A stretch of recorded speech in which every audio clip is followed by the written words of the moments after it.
Karena gue dulu punya dendam pribadi sebenarnya sama sekolah. Ini goal gue ya, gue pengen monopoli semua e-learning di Indonesia. Akademi kripto gue, itu gue bikin platform untuk upskilling orang. Jadi gue gak mau cuma bikin, oh lu belajar investasi, oh lu belajar trading. Tapi lu beneran belajar teknologi di dalamnya seperti apa. Sorry nih, apakah ujung-ujungnya lo bakal bikin kripto juga? Bakal bikin token sendiri juga gitu? Ini sebenarnya gue udah pikirin dari lama. Jadi gue pakai akademi kripto, gue bikin tokennya. Ada use case-nya, orang belajar nih, bisa isi quiz, dan bisa dapat token, uang gratis, bisa gitu. Kan gue bikin platform edukasi namanya Akademi Kripto. Gue tuh punya misi di hidup. Jadi suatu saat nanti gue tuh pengen bikin sebenarnya edukasi gratis untuk Indonesia. Karena gue dulu punya dendam pribadi sebenarnya sama sekolah. Gak lulus kuliah? Bukan gak lulus kuliah, tapi gue rasa sesuatu yang diajarkan di sana tuh nggak semuanya bagus gitu. Gue pengen bisa kasih edukasi gratis ke semua orang dengan nggak perlu bayar sama sekali. Itu misi hidup gue. Jadi untuk mencapai itu, gue sadar gue butuh uang yang sangat besar di sini. Nah, gue cari hal apa yang bisa ngasih uang paling besar. Dari situ gue mulai cari tuh. Paling banyak di dunia orang-orang kaya itu dari bikin fund sebenarnya.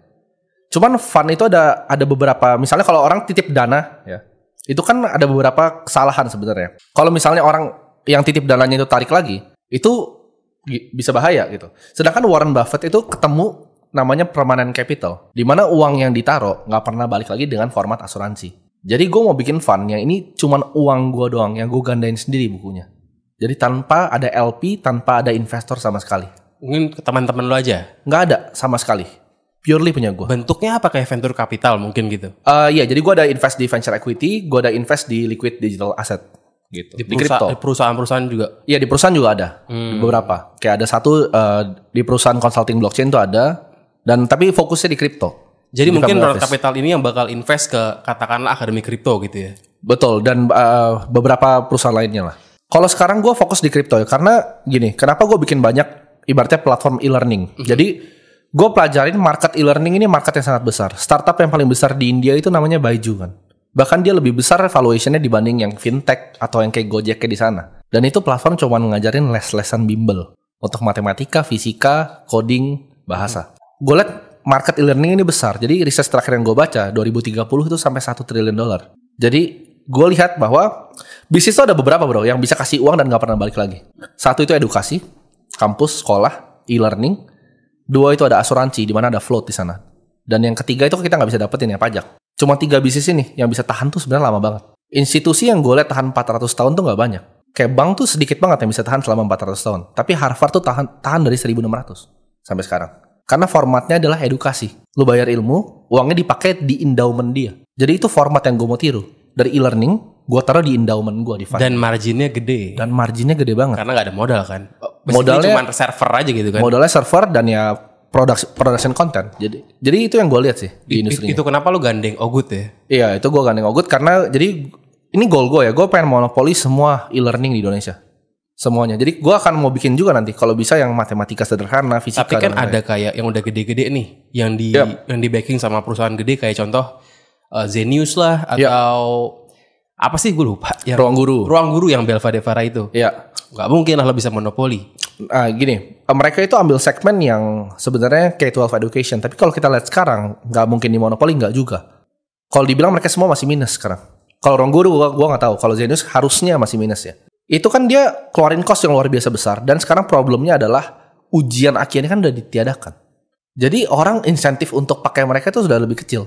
Karena mereka fokusnya untuk ibaratnya jual mimpi untuk anak bisa masuk ke kuliah impian mereka. Tapi ini kan sebenarnya tesnya bentar lagi bisa hilang. Dan jadi yang gue lihat adalah upskilling platformnya. Yang bisa bridging kalian ke pekerjaan asli.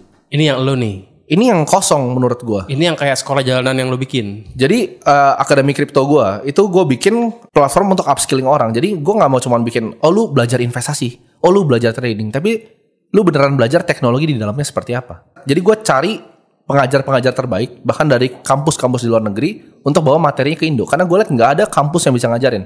Contohnya kayak blockchain development, gimana caranya coding di smart chain, itu nggak ada yang ngajarin.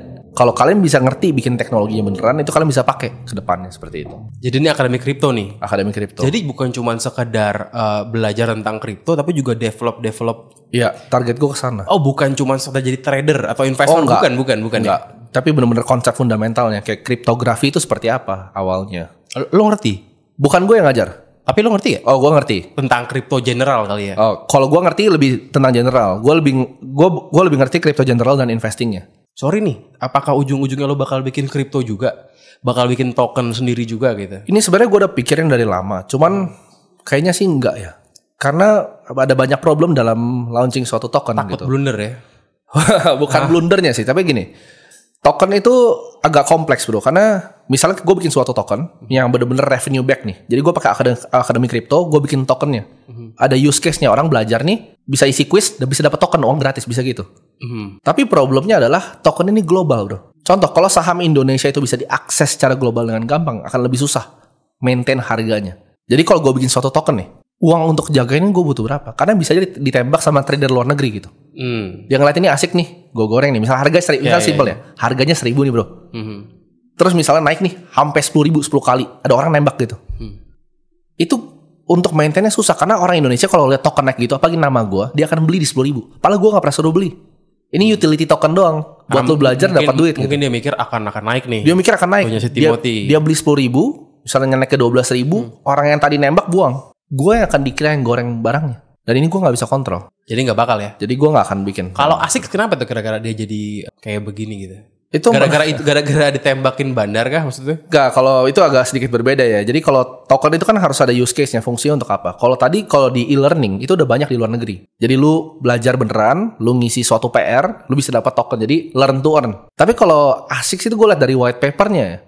Sepertinya sih nggak ada use case yang ditawarkan ya, kecuali keluarga. Gitu. Itu use case-nya? Itu use case-nya ada di situ, keluarganya. Maksudnya? Cuman gue kurang tahu. Jadi gini, banyak akan ada orang-orang kan banyak yang kapitalis yang mau langsung dapat uang cepat kan. Ini memang ada mungkin beberapa sindikasi yang cari beberapa artis ya. Gue nggak tahu artisnya itu ngerti atau nggak sebenarnya isi dalamnya. Untuk bikin token ibaratnya. Jadi gue nggak saranin kalau misalnya ada artis bikin token kalian belilah. Karena itu pasti di saat gue percaya semua di hidup ini tuh zero sum game. Lu untung ada yang rugi pasti di belakangnya. Nggak mungkin semuanya bisa positif sum. Lu buka restoran satu, restoran sebelahnya pasti tutup. Sama seperti lu bikin token. Lu di satu saham juga sama. Lu beli suatu barang, ada yang rugi pasti ada yang untung. Tapi kalau kita lihat dari tokenomics-nya udah jelas, mostly itu dikontrol sama developer sendiri kan, semuanya on-chain kelihatan. Nah itu enaknya kripto, kelihatan semuanya.